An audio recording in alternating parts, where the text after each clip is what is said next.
Hi guys, ഇന്ന് രണ്ട് snack റെസിപ്പിയും അതുപോലെ തന്നെ ഒരപ്പം പിന്നെ ഒരു കറി. അപ്പൊ എങ്ങനെ ഇതെല്ലാം ഉണ്ടാക്കണേ നമുക്കൊന്ന് നോക്കാം. ആദ്യം തന്നെ നമ്മൾ എഗ്ഗ് കൊണ്ട് ഒരു സ്നാക്ക് ആട്ടാ നോക്കുന്നത്. അതെങ്ങനെ അതിനായിട്ട് ഒരു ബൗളിലേക്ക് കടലമാവ്, അതുപോലെ തന്നെ മൈദപ്പൊടി, പിന്നെ കുറച്ച് കാശ്മീരി ചില്ലി, ഉപ്പ്, കായപ്പൊടി, വെള്ളം എന്നിവ നല്ലപോലെ ഒന്ന് മിക്സ് ചെയ്ത് കുറച്ച് മഞ്ഞപ്പൊടിയും കൂടി ആഡ് ചെയ്ത് കൊടുക്കുന്നുണ്ട് കേട്ടോ. എന്നിട്ട് എല്ലാം കൂടെ നല്ലപോലെ ഒന്ന് മിക്സ് ചെയ്തെടുക്കുക കേട്ടോ. ഇതിപ്പോ എഗ്ഗ് ഡിപ്പ് ചെയ്തിട്ട് നമ്മളത് ഫ്രൈ ആക്കാൻ വേണ്ടിയിട്ടാണ്. അപ്പൊ അതിന്റെ ഒരു കൺസിസ്റ്റൻസി നിങ്ങൾക്ക് എല്ലാവർക്കും അറിയാലോ. അപ്പൊ ആ ഒരു രീതിയിൽ വെള്ളം ഒഴിച്ചിട്ട് മിക്സ് ആക്കി. പിന്നെ ഈ മാവ് സെറ്റ് ആക്കുമ്പോൾ നമ്മൾ ശ്രദ്ധിക്കേണ്ട കാര്യം എന്ന് വെച്ചാൽ വെള്ളം കൂടരുത് കേട്ടോ. വെള്ളം ആവശ്യത്തിന് മാത്രം ചേർത്ത് കൊടുത്തിട്ട് മിക്സ് ചെയ്തിട്ട് കുറവ് തോന്നുന്നുണ്ടെങ്കിൽ കുറച്ച് ആഡ് ചെയ്ത് കൊടുത്ത് പിന്നെ മിക്സ് ചെയ്ത് അങ്ങനത്തെ രീതിയിൽ. അപ്പോൾ മാവെല്ലാം സെറ്റാക്കി വെച്ചതിന് ശേഷം നമുക്ക് എഗ്ഗിലേക്കുള്ള ഫില്ലിങ് സെറ്റാക്കി എടുക്കാം കേട്ടോ. അപ്പം അതിനായിട്ട് പച്ചമുളക്, ഇഞ്ചി, വെളുത്തുള്ളി ഒന്ന് ചതച്ചെടുത്തതിന് ശേഷം ഒരു ചീനിച്ചട്ടി വെച്ച് വെളിച്ചെണ്ണ ചൂടായി വരുമ്പോൾ കുറച്ച് സവാള ആഡ് ചെയ്ത് കൊടുക്കുക. എന്നിട്ട് അത് നല്ലപോലെ ഒന്ന് വഴറ്റിയെടുക്കുക. സവാള ഒക്കെ നല്ലപോലെ വഴണ്ടി വന്നതിന് ശേഷം നമ്മൾ ഇഞ്ചി, വെളുത്തുള്ളി, പച്ചമുളക് എന്നിവ ചതച്ചത് അതിലേക്ക് ചേർത്ത് കൊടുത്തിട്ട് എല്ലാം കൂടെ നല്ലപോലെ ഒന്ന് മിക്സ് ചെയ്ത്, പിന്നെ ആ മിക്സിലേക്ക് കുറച്ച് മഞ്ഞപ്പൊടിയും കൂടിയും ചേർത്ത് കൊടുത്തിട്ട് എല്ലാം കൂടെ നല്ലപോലെ ഒന്ന് മിക്സ് ചെയ്തെടുക്കുക. മസാല എല്ലാം നല്ലപോലെ സെറ്റായി വന്നതിന് ശേഷം നമുക്ക് ഉണ്ണി അതിലേക്ക് പൊടിച്ചിട്ട് ആ മസാലയ്ക്ക് ചേർത്ത് കൊടുക്കുക കേട്ടോ. എന്നിട്ട് നല്ലപോലെ ഒന്ന് മിക്സ് ചെയ്തെടുക്കുക കേട്ടോ. ആ ഉണ്ണിമിൽ നല്ലപോലെ മസാല ഒക്കെ ഒന്ന് പിടിക്കണം. അപ്പോൾ ആ രീതിയിൽ നല്ലപോലെ ഒന്ന് മിക്സ് ചെയ്ത്. അപ്പോൾ ഇവിടെ ഇന്നലെ ഇരുന്നൂറ്റാ നോമ്പ്, ഫസ്റ്റത്തെ നാട്ടിലൊക്കെ ഇന്നാണല്ലോ ഫസ്റ്റത്തെ നോമ്പ്. അപ്പോൾ നോമ്പിനൊക്കെ നമുക്ക് പ്രത്യേകം വീടും ഉമ്മാനെയും ഉമ്മയുടെ സ്നാക്സും അതുപോലുള്ള കാര്യങ്ങളൊക്കെ മിസ്സാവൂല്ലേ. അപ്പോൾ ഈ വീഡിയോ കാണുന്നവർക്ക് കൂടുതൽ നോമ്പിന് എന്താണ് മിസ്സാവണമെന്നുള്ളതൊന്ന് ജസ്റ്റ് കമൻറ്റ് ചെയ്യട്ടോ. അപ്പോൾ ഇവിടെ മസാല ഒക്കെ നല്ലപോലെ സെറ്റായി വന്നിട്ടുണ്ട് കേട്ടോ. അപ്പോൾ ഇതൊന്ന് ജസ്റ്റ് ചൂടാറാൻ വേണ്ടിയിട്ട് വെക്കുക. ചൂടാറിയതിന് ശേഷം നമുക്ക് എഗ്ഗിൻ്റെ ഉള്ളിൽ വെച്ചിട്ട് നല്ലപോലെ ഒന്ന് ഫില്ലാക്കി എടുക്കുക കേട്ടോ. നല്ല അടിപൊളി സ്നാക്ക് റെസിപ്പി ആട്ടോ ഇത്. നമ്മൾ മുട്ട ബജിയൊക്കെ ഉണ്ടാക്കുമ്പോൾ എന്ന് വെച്ചാൽ അതിൽ ഫില്ലിങ്സ് ഒന്നും വെക്കണില്ലല്ലോ, ജസ്റ്റ് മാവിൽ ഡിപ്പ് ചെയ്തിട്ട് ഫ്രൈ ആക്കി എടുക്കണ്. ഇതിലാണെങ്കിൽ നമ്മൾ മസാല ഒക്കെ വെച്ചിട്ട് ഇതുപോലെ ഡിപ്പ് ചെയ്തിട്ട് തന്നെ ഫ്രൈ ആക്കുന്നത്. നല്ല എല്ലാത്തിലും നമ്മൾ ഫില്ലിങ്സ് ഒക്കെ വെച്ച് സെറ്റാക്കി എടുത്തിട്ടുണ്ട്.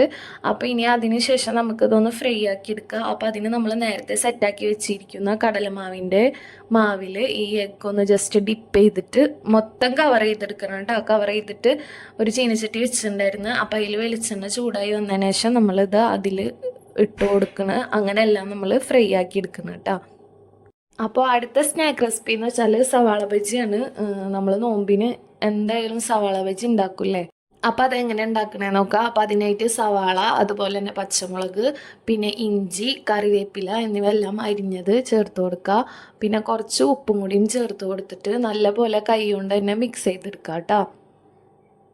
അപ്പോൾ നല്ലതുപോലെ മിക്സാക്കി എടുത്തതിന് ശേഷം നമുക്ക് അതിലേക്ക് മൈദ, അതുപോലെ തന്നെ കടലമാവ്, കാശ്മീരി ചില്ലി, കായപ്പൊടി, അതുപോലെ തന്നെ കുറച്ച് ബേക്കിംഗ് സോഡ, പിന്നെ കുറച്ച് വെള്ളം കൂടി ആഡ് ചെയ്തിട്ട് അതും നല്ലപോലെ ഒന്ന് മിക്സ് ചെയ്തെടുക്കാം കേട്ടോ.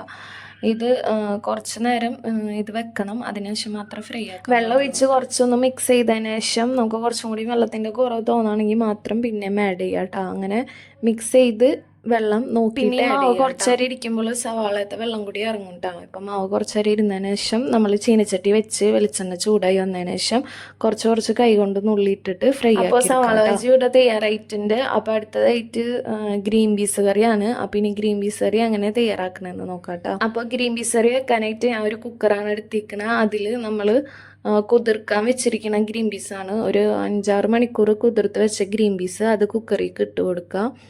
പിന്നെ കുറച്ച് വെള്ളം ആഡ് ചെയ്ത് കൊടുത്തതിന് ശേഷം സവാള അരിഞ്ഞത്, അതുപോലെ തന്നെ ഇഞ്ചി, വെളുത്തുള്ളി, പച്ചമുളക് എന്നിവ അരിഞ്ഞത്. ഞാൻ പിന്നെ ഗ്രീൻ പീസ് കറിയിൽ കുറച്ച് പൊട്ടറ്റോയും കൂടിയും ചേർത്ത് കൊടുക്കുന്നുണ്ട്. അപ്പം നിങ്ങൾക്ക് വേണ്ടെങ്കിൽ ആ ഭാഗം ഒന്ന് സ്കിപ്പ് ചെയ്യാം കേട്ടോ. പൊട്ടറ്റോ ചേർക്കണ്ട. പിന്നെ കുറച്ച് തക്കാളി, അതുപോലെ തന്നെ മല്ലിപ്പൊടി, മഞ്ഞപ്പൊടി, കാശ്മീരി ചില്ലി, ഉപ്പ്, മുളക് പൊടി എല്ലാം കൂടെ നല്ലപോലെ ഒന്ന് മിക്സ് ചെയ്ത് കുറച്ച് കറിവേപ്പിലയും കൂടിയും ചേർത്ത് കൊടുക്കുന്നുണ്ട് കേട്ടോ. എന്നിട്ട് എല്ലാം കൂടെ നല്ലപോലെ ഒന്ന് ഇളക്കി. അപ്പോൾ കറക്റ്റ് ഒരു 4 വിസിൽ വേണം കേട്ടോ. അപ്പോൾ അതിനുള്ളിൽ നമ്മളെ ഗ്രീൻ പീസ് ഒക്കെ വെന്ത് നല്ല അടിപൊളിയായിട്ട് കറി സെറ്റ് ആയിട്ടുണ്ട്. അപ്പം ഇനി അടുത്തത് നമ്മളൊരു പാലപ്പത്തിൻ്റെ റെസിപ്പി. നമ്മൾ പച്ചരി ഒരു 6 മണിക്കൂർ വെള്ളത്തിലിട്ട് കുതിർത്തെടുത്തതാണ്. അതിൽ 3 കപ്പ് പച്ചരിക്ക് 1.5 കപ്പ് അളവിൽ തേങ്ങയും ചോറും ചേർത്ത് കൊടുക്കണം കേട്ടോ. അപ്പോൾ ആദ്യം ഞാൻ ഒരു 3 കപ്പ് പച്ചരി കുതിർത്ത് വെച്ചത് അരച്ചെടുക്കുന്നുണ്ട് കേട്ടോ, നല്ലപോലെ മിക്സിയിൽ ഇട്ടിട്ട്. അപ്പോൾ ഫസ്റ്റ് 3 കപ്പ് പച്ചരിയിൽ പകുതി ഞാൻ അരച്ചെടുത്തിട്ടുണ്ട്.